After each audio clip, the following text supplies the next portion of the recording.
So I saw Disclosure when it came out. Someone in my church had told me about it and said it was very good and you should watch it. It's actually his pastor's daughter that's attended wives. And I watched it, and then right afterwards, I was in a conference with a couple of preachers who have strong, deep connections to First Baptist Hammond, and they love the Lord. They're doing a good job. They're not bitter. They're not jaded, anything like that. They saw your documentary as well and Hmm. said it was very good. I didn't disagree with any of it. It was helpful. I sent you a text that I have on my phone, a beautiful picture of my mom and dad, Hmm. myself, and Jack Hiles. And I said, "Hi, my name's Jack. I was born in Hammond, Indiana in 1978." Hmm. So I did get my start there. And Jack Hiles is a highly revered, um, you know, in our family and in our home. And then my 11th and 12th grade year of high school, I was down in Oklahoma City at Windsor Hills Baptist Church in the Christian school there.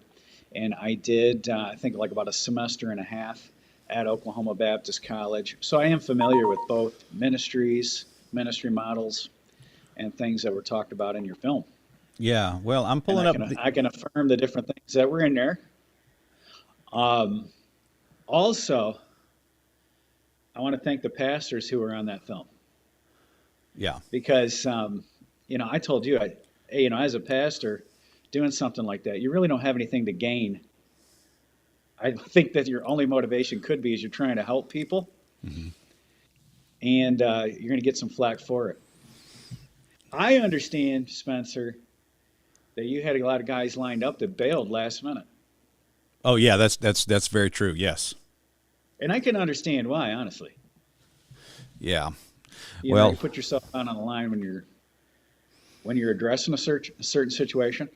Hmm. Um, so someone could say, "What? Why is Jack doing this?"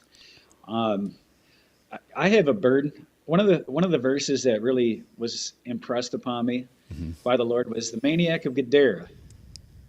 And Christ said to him, go back and tell your people what things the Lord has done for you. So he sent them back the Gadarenes.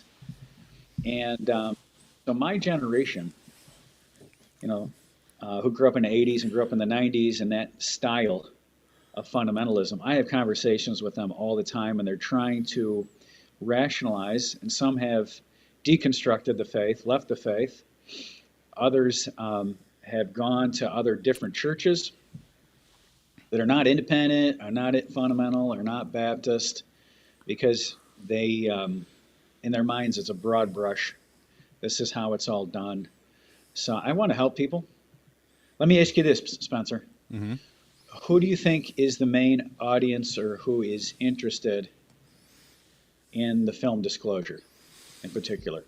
I think it's people that are my generation, people that I'm 42, and I think the ones that are from probably 38 to maybe 50 are the ones that really I thought responded so well to that, because a lot of them saw a bunch of stupidity, saw a bunch of crazy, and were just told this is how it is, get over it, and they knew that's not how it should be, and they either left and went Southern Baptist, or they quit Christianity altogether, or they just stood there and just took it, and that seems like to be a lot of pastors called me and said, we grew up in this and we saw all that, and thank you for helping us feel like we weren't crazy, because we did see a lot of the problems, and so I think that's a big piece of who got help from the film. Yeah, yeah, and I would agree. I would say too. Also, there's probably some, um, let's say there's kids that graduated underneath the ministry of Brother Hauser, or Jack Scott, or whatever, and they're trying to rationalize in their mind because these men were held up as the model, Hmm. and there's flies in the ointment. Should Hmm. we throw out all the ointment? I mean, should we, scoop out some certain portion? Was everything um, untrue or false or whatever? There's probably some guys at, let's say they're preacher boys attending Hiles Anderson College and they're hiding underneath the blankets at night watching Disclosure. Just trying to make sense. I mean, I would. If I was there, I'm just saying, because I'm a questioner. I want to know. I'll do it, but you got to convince me of it. Mm-hmm. And I do want to be able to come to my own thought and decision on something. Mm-hmm. So I would, say that I'm trying to help those people. I think that style was something that was only worked during that time.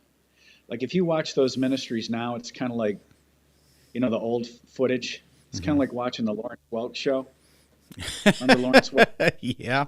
Yeah. It was a style that fit that time, and I think the things that were going on in America, um, that particular model or particular style fit in with the culture and the ethic of that time period.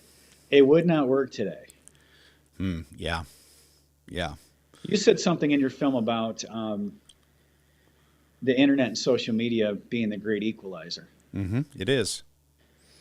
And I have you've read it somewhere. Bill Clinton was the first president that you couldn't just do whatever you wanted to do in the Oval Office and get away with it. Mm-hmm. Yep. His predecessors, a lot of them did. They did a Mm-hmm. lot of things, and no one would say a word. Yeah. Kennedy And did he all did not. kinds of stuff. Yes. Uh-huh. Yeah, you name it, it was done Mm-hmm. behind closed doors. No one was allowed to question it. If you questioned it, you were un-American. You were a communist. It was an attack of Satan, in a sense, right? Mm-hmm. But now that days, everyone's got a video camera in their pocket. Everyone's got a social media account. You can't, and I'm glad for that. I think it was the democratization, in a sense, of Christianity. Mm-hmm. Our country was founded on Baptistic principles. If you study that, Thomas Jefferson used to attend a Baptist business meeting, and he said it was the most democratic organization that he had ever seen. Mm-hmm. And of course, we know that the Bill of Rights are a Baptist Bill of Rights, and we believe in the separation of church and state, meaning our church does get, um, we do cooperate with the government. I mean, we pay our water bill. We if we have to do something for a code or a building permit, we're cooperating with the government. But the government does not have license to come in and claim authority over the doctrine of the church or itself on the teachings of the church. We're supposed to influence government, Mm-hmm. but the government state, and it's the same way with the home. Mm-hmm. I think the church overreach in its authority and lord over areas that it's not lord of Mm-hmm. and get itself in trouble.